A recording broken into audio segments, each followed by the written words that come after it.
देखिए, मैं सबसे पहले तो आज पूरे देश और दुनिया के जो करोड़ों लोगों के मन में भगवान श्री राम बसते थे और जिनकी आस्था थी कि भगवान श्री राम का मंदिर बने, उस मंदिर बनने पे और प्राण प्रतिष्ठा होने पे संपूर्ण देश के करोड़ों वासियों को बधाई और शुभकामनाएं देता हूं।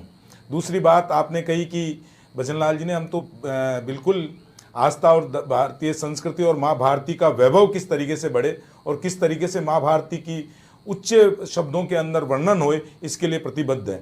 आपने अभी प्रतीक जी को सुन रहा था मैं, बड़ी समस्या है उनको, वो किस तरफ जाए। ना तो उनकी प्रवक्ता के टाइम पे लाइन साफ है कि राम को माने या राम को नकारें, और ना ही उनकी पार्टी के नेतृत्व को ये पता है कि राम को माने या नकारें। पर प्रतीक जी वही लोग हैं और वही पार्टी है।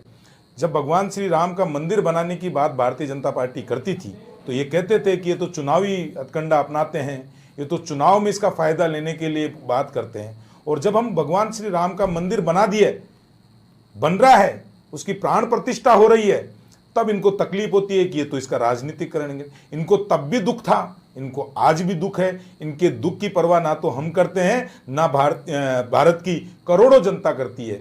ये सिर्फ और सिर्फ यहाँ बैठ के बरगला सकते हैं, ये कह सकते हैं, भ्रमित कर सकते हैं। इन्होंने कहा कि हम तो राम को मानते हैं, बहुत ही बढ़िया मानते हैं। इन्होंने कहा हमारा बयान बता दीजिए। मैं तो इनका बयान बता सकता हूँ। पीवी नरसिम्हा राव जी प्रधानमंत्री थे, उन्होंने कहा कि बाबरी मस्जिद हम दोबारा निर्माण करवाएंगे ढांचा, विवादित ढांचा गिरने के बाद में, और ऑन रिकॉर्ड है। इन्होंने कहा कि हमने मंदिर के ताले खुलवाए। कितना झूठ परोसते हो भाई, कितना भ्रमित करते हो भाई दुनिया को। आप वही लोग हो जो ताला नहीं खुलवाया आपने, ताला सिटी मजिस्ट्रेट के आदेश से खुला। 1949 के अंदर किसकी सरकार थी, केंद्र में किसकी सरकार थी, राज्य में किसकी सरकार थी? अगर 1949 ध्यान हो प्रतीक जी को, तो 1949 के अंदर मूर्तियां हटाने का दबाव था और ये बोल दिया था कि मूर्तियां विवादित वहां जो रखी हुई है वहां से राम प्रभु की मूर्तियां हटा दे। उस टाइम के फौजदाबाद के सिटी मजिस्ट्रेट ने वो मूर्तियां नहीं हटाने दी और उसका फलस्वरूप है कि उनको पद से हाथ धोना पड़ा, उनको पद से हटा दिया गया। कितने झूठों को सतलाओगे। 2019 के अंदर कपिल सिब्बल ने कोर्ट में जाके हल्फनामा दिया कि सुनवाई नहीं होनी चाहिए, चुनाव हो रहे हैं। कितने झूठ को जुटलाओगे।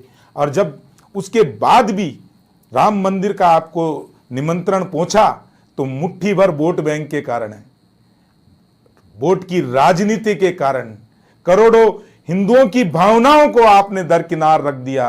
करोड़ों देशवासियों की भावनाओं को दरकिनार करते हुए आपने राम के निमंत्रण को भी ठुकरा दिया।